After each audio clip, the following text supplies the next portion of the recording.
autre regard, celui de Jean-François Filiatre pour Marché Gagnant. Bonjour Jean-François. Bonjour Cédric. Bon, cette semaine, on en parle forcément de ce plan de relance avec un sujet important. Au sujet de l'épargne. Les montants qui ont été mis de côté durant le confinement sont colossaux. Et du coup, on se dit, on pourrait peut-être aussi profiter de tout ça et se pose donc la question d'affecter de façon optimale ce bas de laine, ce gros bas de laine. Ok Cédric, alors parlons-en avec pédagogie plus qu'avec démagogie comme on le fait malheureusement trop souvent. Aujourd'hui on nous parle du plan relance, on met donc l'économie au centre du dispositif après avoir fait de la problématique sanitaire le thème de la semaine passée. Alors mettons l'économie au cœur du système et mettons-nous d'accord sur un projet de base qui est que notre société avance parce qu'elle a des projets.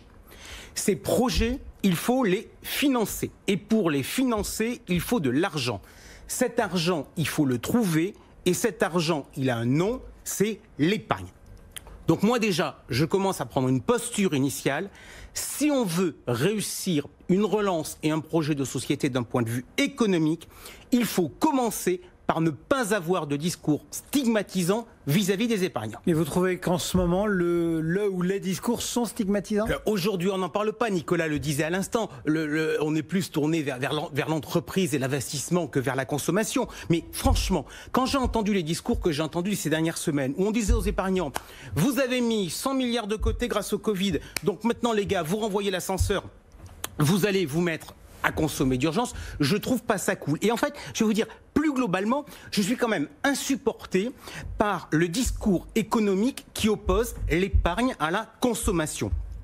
On a besoin de consommation, mais on a aussi besoin d'épargne. Or, si vous regardez ce qui se passe d'un point de vue historique, l'arbitrage politique, il est toujours fait dans le même sens et il est fait en défaveur de l'épargne. Regardez l'histoire. Combien de fois on a été amené à taper sur l'épargne salariale sous prétexte qu'il fallait relancer la consommation. Alors, le ministre, il nous parle d'épargne sur son intérêt dans le financement de l'économie. Moi, je voudrais 2 secondes qu'on parle de l'épargne sur l'intérêt individuel des épargnants. Pourquoi ? C'est-à-dire ?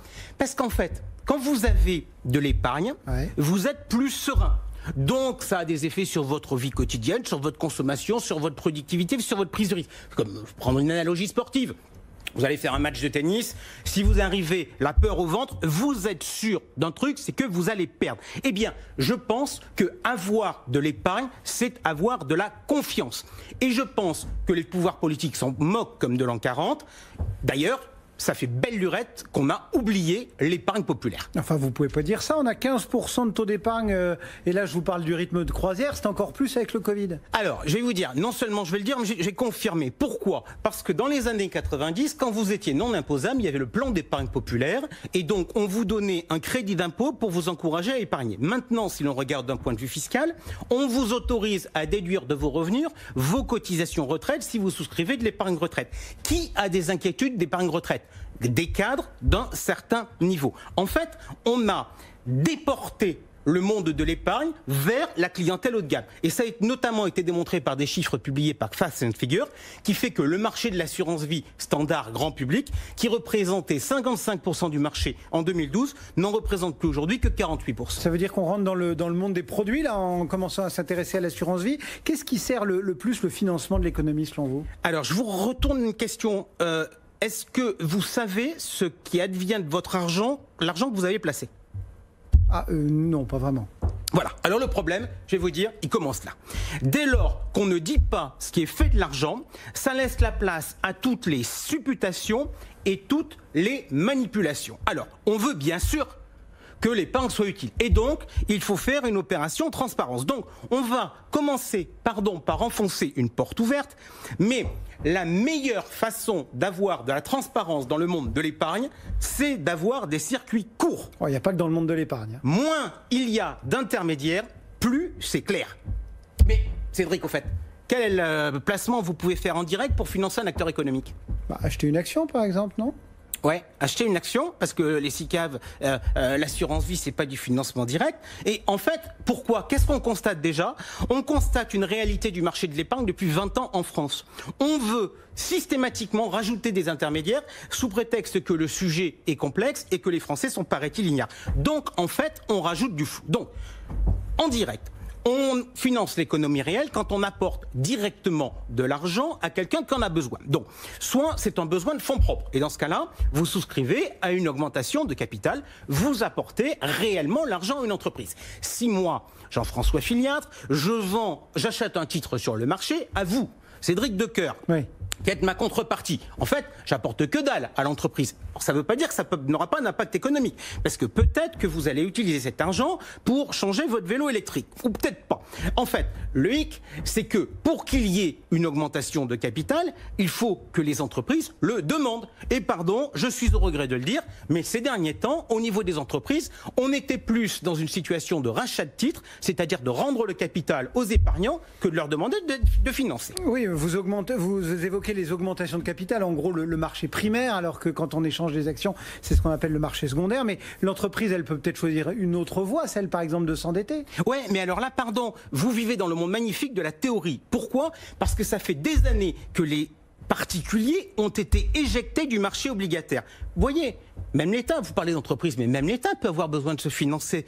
Ce plan de relance, il va coûter, Nicolas nous disait tout à l'heure, 100 milliards, il nous rappelait qu'il y avait quand même 40 milliards qui venaient d'aide de l'Europe. Ça veut dire qu'il va coûter jusqu'en 2024, il va coûter 60 milliards. Donc, on aurait pu dire aux épargnants, mais écoutez les gars, puisque vous laissez votre argent dormir sur vos comptes courants, souscrivez plutôt un emprunt plan de relance pour aider à la relance du pays. Ça aurait eu de la gueule pour montrer qu'on ne voulait pas marginer les épargnants, mais non, on préfère quoi ? On préfère se financer sur les marchés internationaux. Alors, moi je vous dis juste un truc, il faut qu'on fasse gaffe à ce que notre financement ne soit pas le paracétamol de demain, et qu'un beau matin, on se réveille, un jour de crise, en découvrant qu'on a perdu la main sur le sujet, sous prétexte qu'on avait une vision qui était à peu près au même niveau que le niveau des taux actuels sur les marchés, c'est-à-dire proche de zéro. Bon, vous nous parlez de titres, mais quand on regarde, peu d'épargnants en possèdent, et sur les placements là où il y a des flux, qu'est-ce qu'il y a de plus transparent avec un véritable impact économique alors ? Alors, sans hésiter, je vous réponds, le livret A et son cousin, le livret de développement durable et solidaire. Les dépôts. Alors, une forme de dépôt. Une forme. Pourquoi ? Alors, le livret à l'LDDS, c'est spécifique. Pourquoi ? Parce que c'est un placement qui est réglementairement affecté. Il y a une partie, environ 60%, qui est à la Caisse des dépôts, avec pour vocation principal de financer le logement social. Nicolas nous disait tout à l'heure qu'il regrettait qu'il n'y avait pas grand-chose sur le logement. La solution logement, elle passe par le logement social. Je rappelle, le logement social, c'est 5 millions de logements. Comme c'est pas tout à fait neutre d'un point de vue économique et fiscal. Ensuite, vous avez une deuxième partie qui, elle, est laissée à disposition des banques. Mais sur cet argent qui est laissé à disposition des banques, il y a là aussi des contraintes. Il y a un décret qui a été modifié cet été et aujourd'hui, vous avez 80% qui doivent servir à financer les PME et 5% qui doit être adressé à l'économie sociale et solidaire. Donc, d'ailleurs, Cédric, je vous invite à faire la chose suivante. Si vous voulez savoir ce que fait votre banque dans les grandes lignes de l'argent qu'elle récupère avec le livret et le LDDS, elle a l'obligation de le publier. Donc vous allez sur Internet, vous tapez emploi, ressources, livret A, puis le nom de votre banque, et vous verrez d'ailleurs, les banques respectent parfaitement les ratios qui existent aujourd'hui. Donc ça, c'est une bonne façon de savoir, entre guillemets, où va son argent. Ouais. Hein, vous êtes quand même incorrigible. On cherche à améliorer le financement aujourd'hui de notre économie, à soutenir la sortie de cette crise et vous me sortez le livret A. Ouais, mais si, pardon, la vraie question, c'est qu'il faut qu'on sache où va l'argent. Avec le livret A, on sait. Et puis, pardon, l'économie en général, je ne sais pas trop ce que ça veut dire, parce qu'il y a plein de secteurs. Après, je vais vous dire, si je dois faire mon classement de ce qui finance le plus, je vais vous énerver, mais je vous dirai les dépôts à vue. Pourquoi ? Donc le compte courant. Le compte courant. Pourquoi ? Parce qu'on a oublié... C'est le nouveau produit d'épargne fétiche. Déjà, depuis des années, c'est pas que la crise. Hein. Ouais, mais alors, on a en fait oublié la vraie vie. La vraie vie, le rôle d'un banquier, c'est pas d'aller spéculer sur les marchés financiers. Le rôle d'un banquier, c'est de faire des prêts. Et globalement, les banquiers le font. C'est-à-dire que, globalement, dans le système, sur 100 de dépôts, il y a peu ou prou, alors ça varie selon les années, mais il y a peu ou prou 100 de prêts. Là où les banquiers sont franchement nuls, c'est qu'ils font preuve d'une extrême absence de transparence sur l'utilisation de notre argent. La réalité, ce que je peux vous dire, et c'est là où quelque part ça pose un problème au gouvernement, c'est que la majorité des prêts qui sont faits par les banquiers ne sont pas faits aux entreprises, ils sont faits sur le secteur de l'immobilier aux particuliers, et en particulier pourquoi ? Parce que pour les établissements financiers, c'est moins risqué grâce aux multiples garanties qui existent. Donc on constate d'ailleurs que c'est un beau métier qui consiste à prendre des marges pour un risque que l'on ne prend à peine. Alors je note toutefois sur ce sujet-là des dépôts quelques initiatives de place qui sont intéressantes dans cet environnement de crise. Je pense notamment au crédit coopératif qui fait des livrets coopération pour ma région.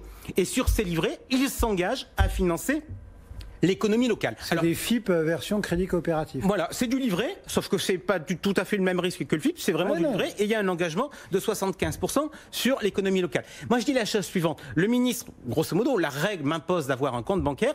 Moi, j'aimerais bien aujourd'hui, justement, dans cet état de crise, etc., que on découvre pas les choses du jour au lendemain et que le ministre demande aux banquiers de nous dire ce qu'il fait de notre argent. Bon, voilà une petite idée lancée ce matin. Jean Castex, si vous nous entendez, n'hésitez pas. Jean-François se tient à votre disposition. Cette idée d'un meilleur reporting, c'est un peu ce qui se passe dans tout le crowdfunding, non ? Oui, oui. Et c'est quelque part, le crowdfunding apporte ça. Et cette idée de transparence réelle sur ce qu'on fait de l'argent, sur les dépôts bancaires, etc., c'est une idée qui me semble être d'une très grande modernité. Le risque, c'est que si on développe le crowdfunding, on verse dans le petit bateau devenu trop gros paquebot et moins habile pour rapporter des rendements, non ? Ouais, après, vous savez, moi je suis pas convaincu. Je parlais tout à l'heure du livret du crédit coopératif. Au crédit coopératif, vous avez deux taux. Ça doit être 0,15, je crois, sur le taux le plus bas. Où vous avez la possibilité de ne pas toucher d'intérêt. Moi, je pense que dans un environnement qui rapporte rien, mobiliser l'épargne, quitte à ne pas avoir d'intérêt, mais simplement en disant aux gens, votre épargne, on va vous dire à quoi elle sert. Je pense que c'est quelque chose qui pourrait fondamentalement marcher. Bon, vous nous avez parlé de livret A. On a un peu parlé d'actions avec le marché primaire et le marché secondaire. On a parlé de dépôt à vue et pas un mot ou presque d'assurance vie, de SICAV. Alors là-dessus, on va dissocier les choses. On va commencer par l'assurance vie et sur l'assurance vie, on va commencer par le fonds en euros. Donc le fonds en euros, c'est un gros paquebot qui est massivement investi en obligations et vu les sommes qui sont collectées et vu les sommes qui sont gérées sur ces produits-là, très clairement, il y a de l'achat de titres sur le marché primaire.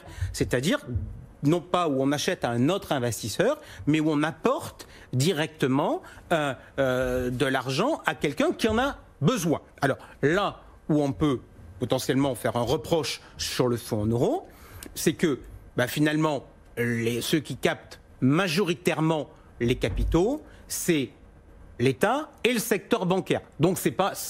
Alors, je vais me faire trucider par le secteur bancaire si je dis que le secteur bancaire, c'est pas l'économie productive, mais c'est la sphère financière et non pas la sphère industrielle. Et en fait, la deuxième partie, les unités de compte, c'est à peu près la même chose que sur les SICAV. En pratique, ces outils-là, ils font très peu d'interventions directes dans le financement d'entreprises. C'est-à-dire ? Le gros de leur activité, c'est d'acheter et de revendre des titres sur les marchés. Bref, ça revient à dire qu'ils assurent la liquidité des gens qui ont financé à l'origine. Mais en mathématiques, c'est une fonction dérivée, c'est pas direct. Donc aujourd'hui, je suis pas tout à fait sûr que ce soit la meilleure piste à mettre en avant dans la logique du plan de relance. Et je le dis d'autant plus que je ne sais pas si vous avez vu, mais vous avez le régulateur européen, qui est l'ESMA, qui s'inquiète d'une déconnexion entre l'économie et les marchés financiers. Donc, flécher l'argent des épargnants pour aller directement dans les entreprises, c'est une excellente idée, mais je ne suis pas sûr que les solutions qu'on a actuellement fonctionnent réellement. Bon, tout à l'heure, Nicolas mettait 12, 13 sur 20 à ce plan de relance. Avec la vision épargne, vous mettriez quelle note à Jean Castex ? 7. 7. Comme ça, avec les deux, il aura la moyenne. Ouais. il cote sévère, l'ami filiatre. Bon, ben voilà, quelques idées de réflexion autour de ce plan de relance. C'est aussi ça le but de cette matinée. En attendant l'expression du Premier ministre tout à l'heure, vous le savez.